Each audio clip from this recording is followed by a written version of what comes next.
gikan sa buhatan sa City Mayor's Office, ilaw sa lokal nga panggamhanan sa syudad sa Panabo. Maghatod kaninyo sa mga balita sa kalambuan, katikaran o serbisyo publiko sa sulod o gawas sa syudad sa Panabo. Mga impormasyon nga nakutlo o gihatod sa kinatibuk ang puwersa sa Panabo City Information Office. Ania na ang Infonet Balita!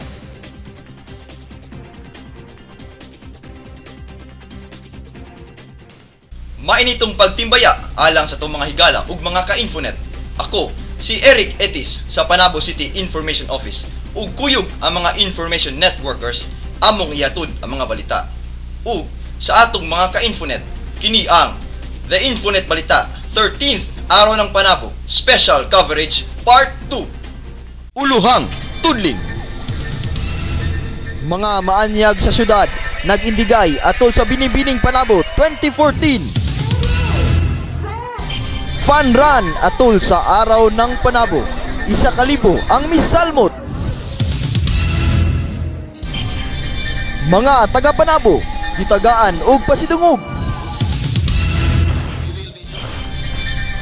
Shooting competition, gipahigayon sa syudad. Mga eskwelahan sa syudad nagsangka gamit ang drum and lyre.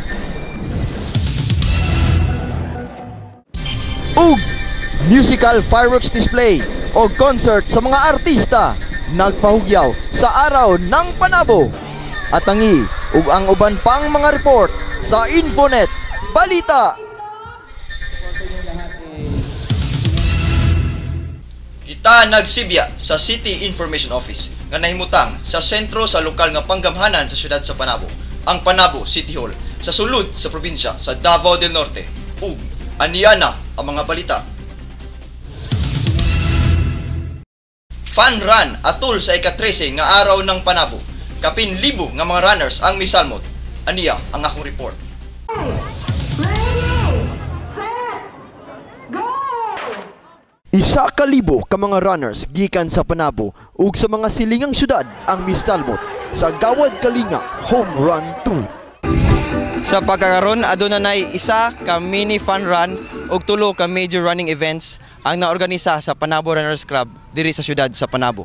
Ang proceeds ani atong ihatag ngadto sa Gawad Kalinga aron makakuha na putag usa ka balay o atong matabangan ang mga beneficiary ngadto sa Gawad Kalinga. Ikaduha na kini nga dagan pahinungod alang sa Panabo Gawad Kalinga Village nga nahimutang sa Purok Humayan, Barangay Dato Abdul niining syudad.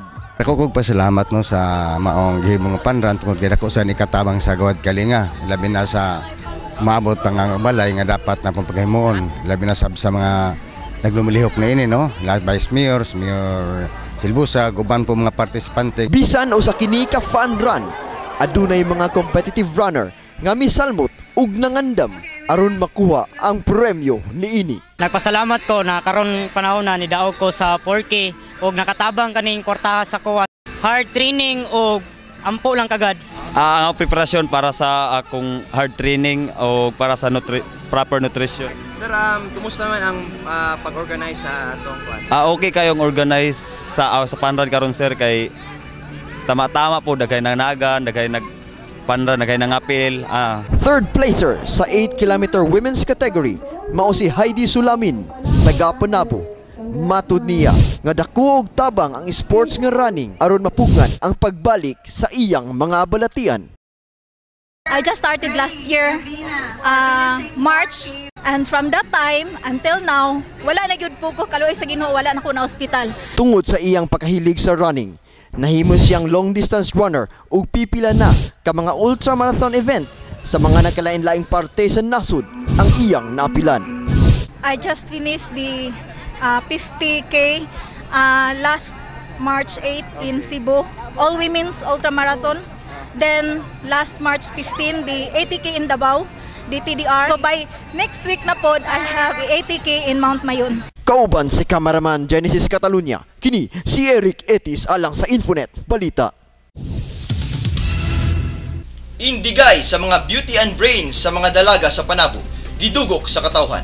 Aniya ang report ni Infonet Michael Angelo Resueño. Grabing hugyaw sa mga fans ug supporters sa mga kandidata sa pinakaunang Binibining Panabo 2014 atol sa pageant night katong Marso 29.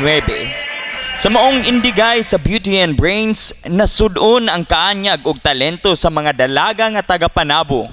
Gikoronahan isip pinakaunang Binibining Panabo 2014 ang 18 anyos nga accounting technology student sa University of Mindanao Panabo College nga si Sweet Cell Seguros na nagrepresentar sa Barangay San Francisco. First runner-up si Renelyn Sahulga nga taga Barangay New Visayas nga mauusab ang midaog sa Best in Yellow Cocktail Dress.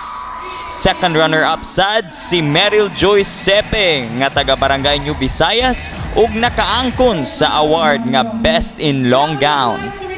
Third runner-up si Gladys Hepgano nga taga Barangay San Francisco nga nakadaog usab sa Best in Panaboans Creative Wear. Tungod niini ang designer nga si Mr. Joel Perez nga nakaangkon usab sa award para sa Best Panaboans Creative Wear Designer. Fourth runner-up si Furly Queen Yorong sa Barangay Kaganguhan. Siya ang nakaangkon sa Best in Playsuit Award. Nahimong Miss Photogenic si Binibini No. 3 Mylene Grace de Palubos nga taga Barangay San Pedro nga maoy gipili sa Brian Ginto Photography Team. Sa talent show katong Marso 24, nagpakitang gilas sa ilang talento ang 12 ka kandidata. Ug midaog si Renelyn Sahulga nga nagpakita sa iyang talento pag-acting nga nakahulugan sa katungod sa mga kababaihang Pilipino. Isip Binibining Panabo 2014, si Sweet Cell Seguros mahimong ambassador of goodwill diri sa lungsod sa Panabo. Ang Binibining Panabo pageant giorganisa sa opisina ni Mayor Jose L. Silvoso Sr. Isip usa sa mga highlight sa pagsaulog sa 13th araw ng Panabo. Kini si Michael Resueño para sa Infonet Balita. Tatak Panabo nga mga produkto, bida sa usa ka mall atol sa pagsaulog sa araw ng Panabo. Aniya ang balita. Bida ang mga produkto sa mga Panaboans sa gipaygayon nga Tatak Panabo exhibit sa usa ka mall sa syudad atol sa araw ng Panabo.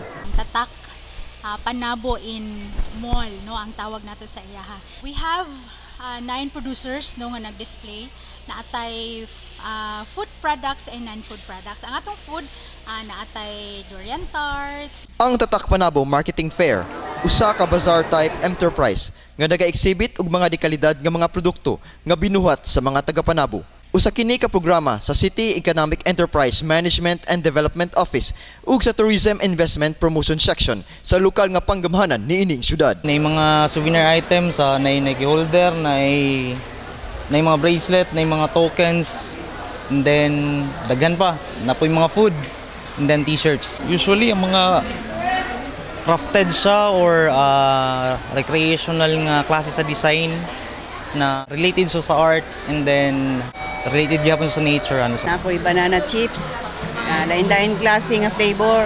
Mulang na imong gipasalamatan sa tourism ba kay nitabang sila sa amoa. Sa karon nami mga products sama-samong chocolate spread nga locally made siya. Ang among kakao nagikan lang diri sa Panabo, then ang uban nagikan siya sa New Corilla. Then naami kaning fermented nga tableya, naapod mi mga personalized nga chocolate, naapod mi kaning mga souvenir items nga ginagamit ang chocolate. Para sa mo ang lollipop. Ang exhibit na himutang sa agyanan ug daghang tao sa mall. Ubay-ubay ang mga nainganyo nga mapalit sa mga produkto. Daghan usab ang nakadiskubre sa mga dekalidad nga produkto sa Tatak Panabo. Namo gyud siya na siya kanang display.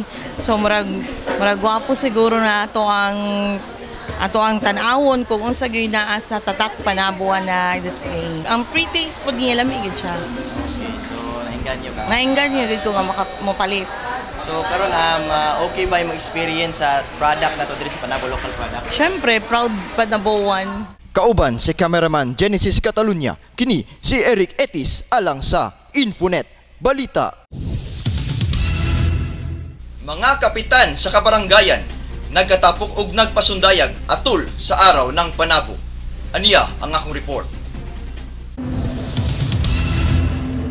Nabatasan na sa mga opisyales sa 40 ka barangay sa syudad nga magtapok atol sa pagsaulog sa araw ng panabo. May panahon nga ang mga kapitanes sa 40 ka barangays, mga konsihales o mga sekretary treasurer makatapok dinhi og unya madugang nato ang kamaradire. Ang social involvement manggod importante na kay aron nga ang kabarangayan ma-create nila ang social awareness o ang ato pong kultura dinhi makita. Sama sa naandan, adunay mga banda nga milingaw sa mga sumasalmot samtang ang Association of Barangay Captains o ABC kauban ang ilang gitsakpan nagsalo og naghimamat aron sa pagpalig-on ug paghiusa alang sa kalambuan sa syudad.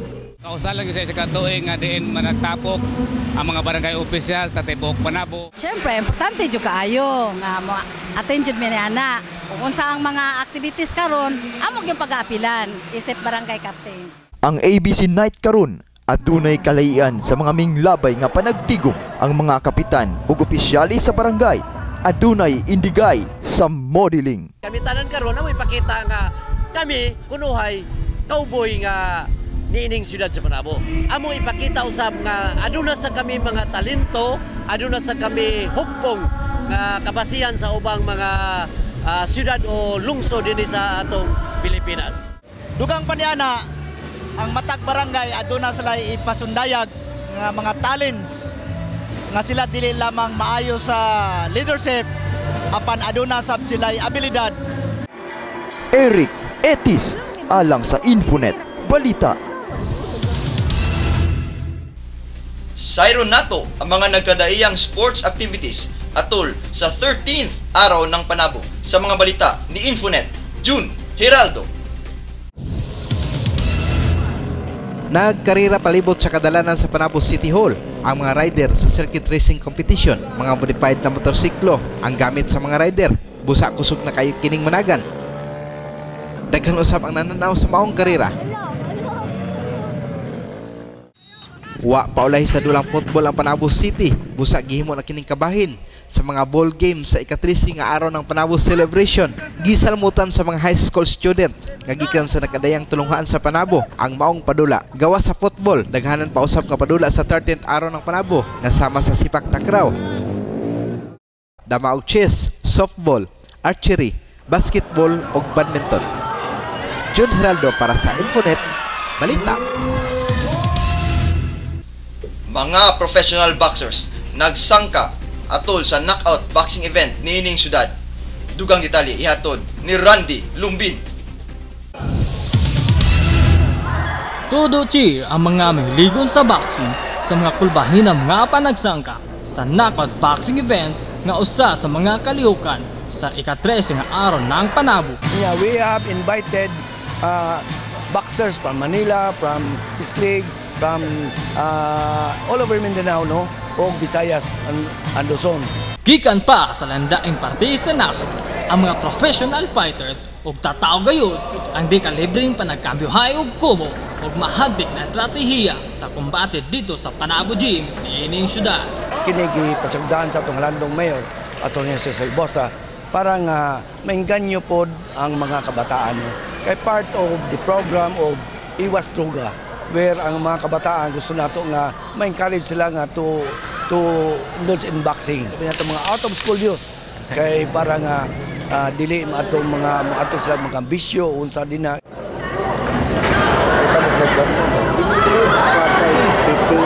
Randy Lumbin alang sa Infonet Balita. Mga shooters nagpakitang gilas sa 13th araw ng Panabo Shooting Challenge. Aniya ang report ni Infonet, June Heraldo.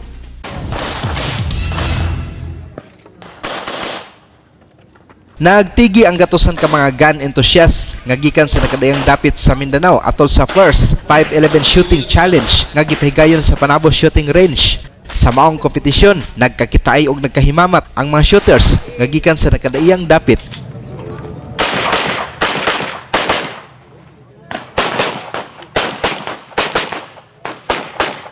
John Heraldo para sa Infonet Balita. Katauhan naghuot sa ARF Gym tungod sa 13th araw ng Panabo Drum and Lyre Competition. Report ihatag kanato ni Infonet Genesis Catalunya.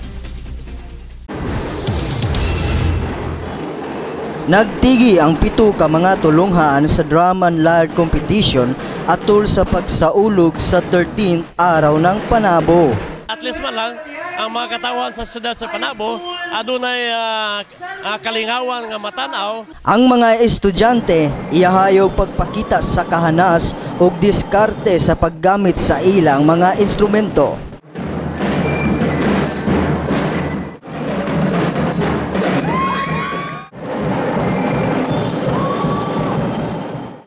Drum and Lyre competition giapilan sa high school o elementary. So sa elementary nato natay 4 ka entries o ang akong high school ako sa 3 ka entries pod. Unang-una ang ato mechanics na. Syempre ang participants dapat taga Panabo lang jud, mga estudyante na sila, certified sa ilang principals nga.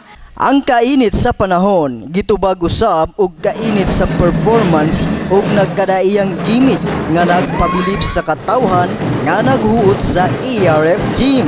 Wapo kay mga performance sa atong mga kabataan no sa mga nagkadaiyang eskwelahan. Proud kayo ko isip Panabuan nga natay competition like this para ang atong mga kabataan sa Panabuan ma-develop ang ilang talents o ilang mga skills.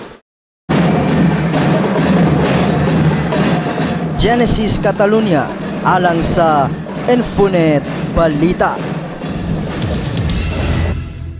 Culmination program sa araw ng Panabo, gipahigayon.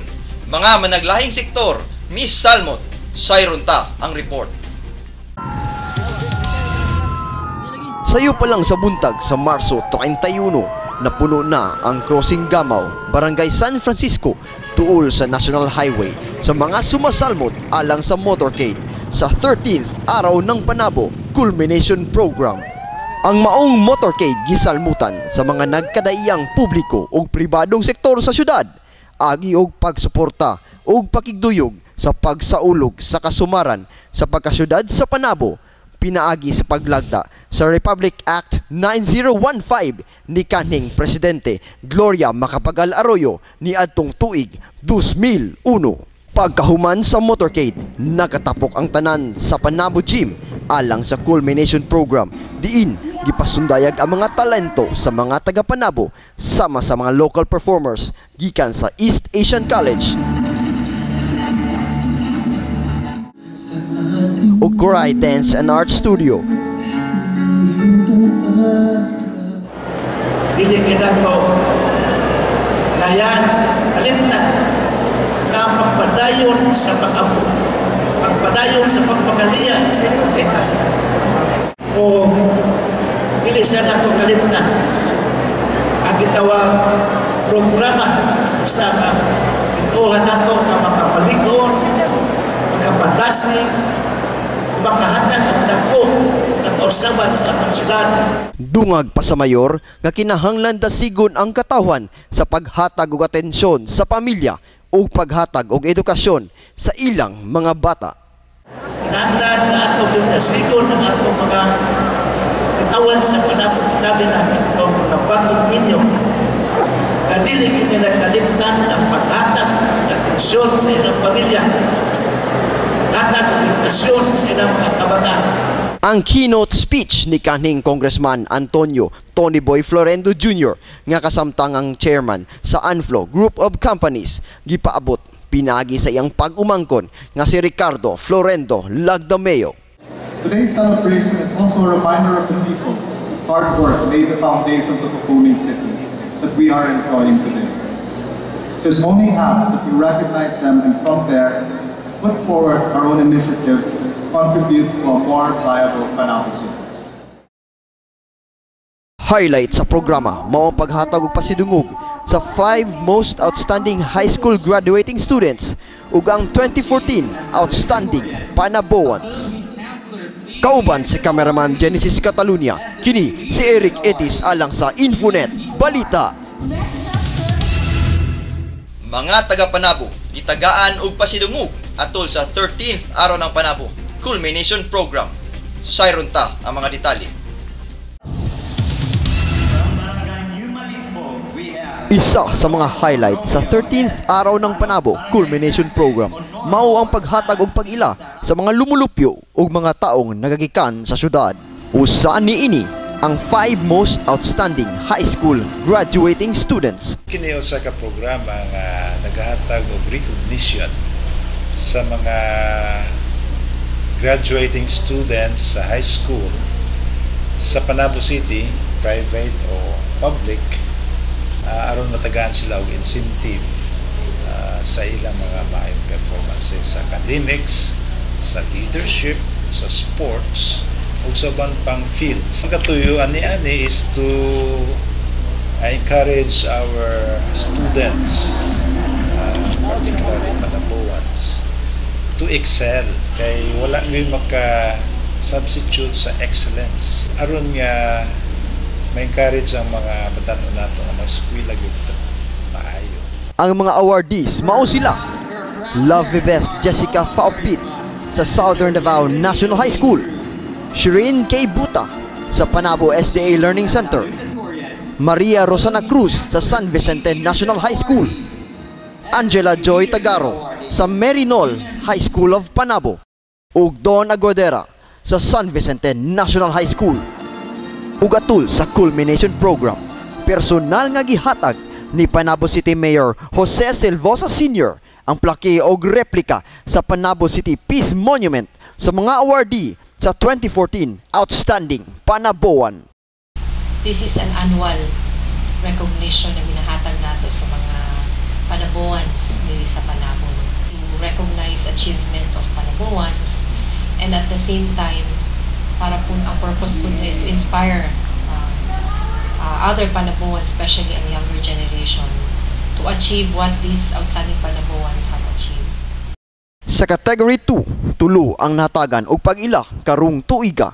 Yung Category 2 award, this is an automatic award conferred to Panaboans na nahatagan na og national or international recognition by reputable na award-giving bodies. Unang gitagaan og pasidungog si Attorney Christine Joyce Alforque Castrodes, usa ka babayeng adunay kahanas sa balaod ug sa university debate nga naghatag kaniya og mga pag-ila sa sulod ug gawas sa nasud. Siya kasamtangang miyembro sa Lorna Kapunan and Associates Law Office. Nagpasalamat po sa atong local government sa paghatag sa quality. Sunod nga kitagaan og pag-ila si Judel J. Tabsing gikan sa Panabo National High School ug nakarepresenta sa Pilipinas ug nakakuha og pasidungog sa pinakadako nga pre-college science fair sa tibuok kalibutan. Pinaagi sa iyang pagtuon sa organic nga fungicide nga magamit sa industriya sa saging. So happy ko overwhelmed kay nakadawat na pod ko og award for this araw ng Panabo. Encourage na ko ang tanan students na mag-pursue sila o mag-create sila og research aron makamap sila og maayo nga project para sa ikabubuti sa ato ang bayan or sa this city, Panabo City. Ang ikatulo nga awardee mao ang child actress nga si Rene Rich Marl Ocon Hovinier nga mas ilado sa screen name nga Barbara Miguel. Sa iyang batang edad, nakadawat na siya og nagkadaiyang mga award gikan sa mga award-giving body sa sulod ug gawas sa nasud. Apil na ang Best Actress Award gikan sa Harlem International Film Festival nga gipahigayon sa New York City sa Estados Unidos. Happy po lalo na po at bigay sa akin ng Panabo kasi taga dito po ako. Nangarap sila kasi dati, nangarap lang ako pero natupad din. Kaya kahit gusto nila sabihin lang nila, ipakita lang nila yung kung sino sila. Ug karong tuiga, isa lang ang nakadawat sa Category 1 Award nga 2014 Outstanding Panaboan. Category 1, which we consider as the highest award or recognition that the city gives to an individual. Kani siya ang mga nominees moagi siya og kanang screening o evaluation based sa ilahang professional excellence, and then most importantly ang impact sa ilahang achievement sa ato ang community. And then we also consider their character and integrity as persons. Siya si Daisy Bahaw Sotelo, usa ka entrepreneur nga kapanaminan sa pagpaningkamot taliwala sa kalisod. Tungod sa iyang pagpursige, milambo ang iyang cargo forwarding business sa Manila ug midaghan ang iyang mga kompanya nga adunay mga branch sa sulod ug gawas sa nasod.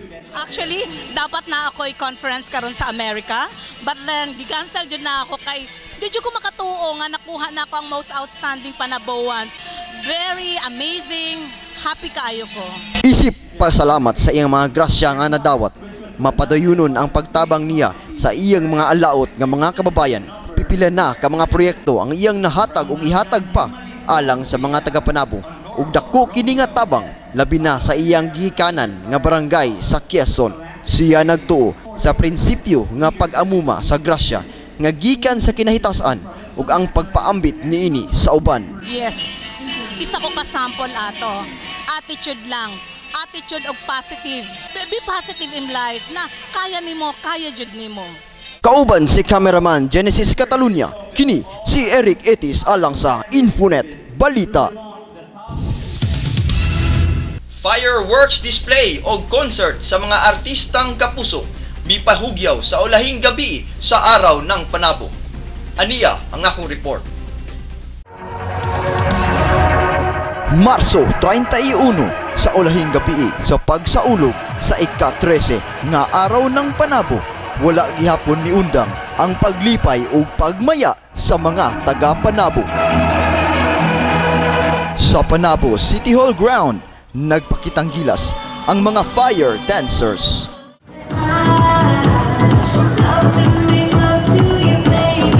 Ang higit nga kalangitan, kalit nga napuno sa kolor ug kahayag sa 20 minutos nga musical fireworks display.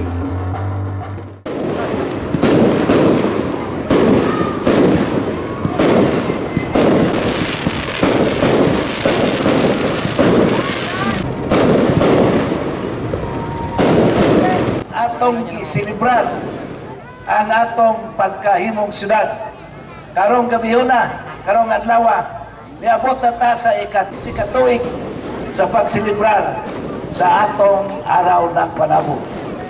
Giduyugan kini sa atong katawhan sa Panabo. Ug akong ranyoon, na dili lamang karong tuiga atong duyugan kini atong pagsadya aron sa paghanduraw sa atong pusan sa atong syudad. Kundili atong ipadayon kini hantod sa kantoran, atong ipakita na ang mga blessings na atong nadawat ikan sa kitasan ato gyud kining gipasalamatan. Pagkahuman niini, napuno ang Panabo Gym tungod sa GMA Kapuso Fiesta Show. Nalingaw ang katawhan sa mga pakulo sa mga kapuso local performers.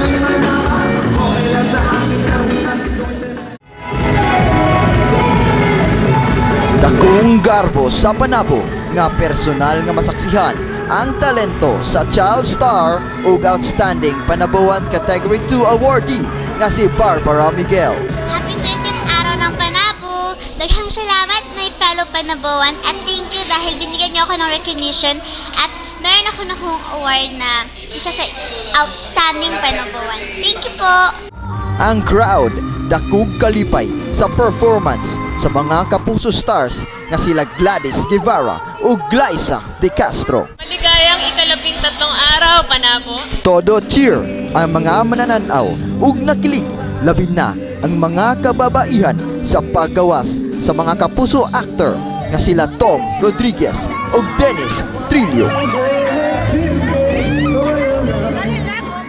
Malipayang pagsaulog sa araw ng Panabo sa inyo tanan. Thank you for having us here. Kalami inyo maghigugma tanan dito sa Panabo, mao nga nag-enjoy jud ko and daghang salamat kayo sa inyong suporta sa amo dinhi nga tanan and hopefully hindi kayo magsawa. Thank you and happy 13th araw ng Panabo din. Maraming salamat mga kapusong Panaboans and happy 13th araw ng Panabo City sa inyong lahat. Congratulations. Eric Etis alang sa Infonet Balita. Kining bahina hatod kaninyo sa Muslim Christian Solidarity for Peace Incorporated. MCS Resina Katuig nga nagkayusa sa padayong paghimo og mga hiniusang pagampo ug pag-inambitay uban sa miti sa pagtuo, gugma ug respeto alang sa gitinguhang kalinaw panaghiusa ug kalambuan sa syudad sa Panabo.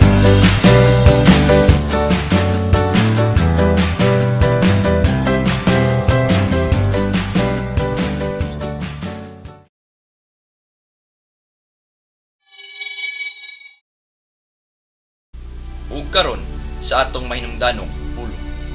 Kinutlo sa Kolosas Kapitulo 3, versikulo 14 nga nag-ingon. Ug labaw ni ining tanan, isulob ninyo ang gugma, nga mao ang magabugko sa tanan, ngadto sa usa ka hingpit nga panagkaangay.